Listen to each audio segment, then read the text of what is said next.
Volgens wetenskaplikes wat die afgelope 2 dae aan die South African Society for Atmospheric Science konferensie in Kaapstad deelgeneem het, gaan klimaatsverandering en aardverwarming Suid-Afrikaners daagliks raak.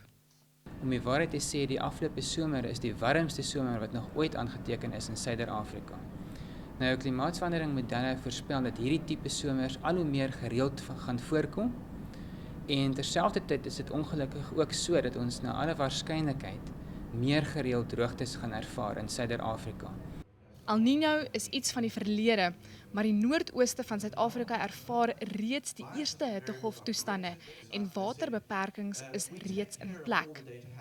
Volgens professor Willem Landman is daar steeds onsekerheid oor die hoeveelheid reënval vir die somerseisoen. Nou die verwagting is, daar's nou die teenoorgestelde fase van El Niño, naamlik 'n La Niña. Nou La Niña bring gewoonlik reën, maar ongelukkig is hierdie La Niña wat ons sien gaan kom, baie swak. As hy so swak is, dan is dit maar altyd onseker, gaan nie regtig 'n goeie impak hê op ons land. Tydens die konferensie het kenners nie net gepraat oor klimaatsverandering nie, maar ook raad gegee oor hoe die landboubedryf moet aanpas tydens 'n El Niño seisoen.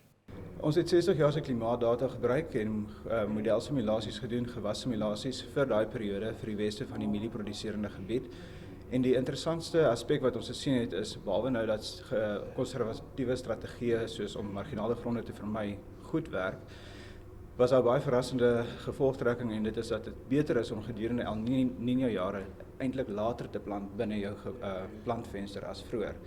Kenners is dit eens dat Suid-Afrika heelwat kwessies het om mee te worstel, onder meer oor watter uitwerking klimaatsverandering op die landbou, watersekerheid, menslike gesondheid en ekonomiese groei gaan hê. Annette Venter, Een Nuus, Kaapstad.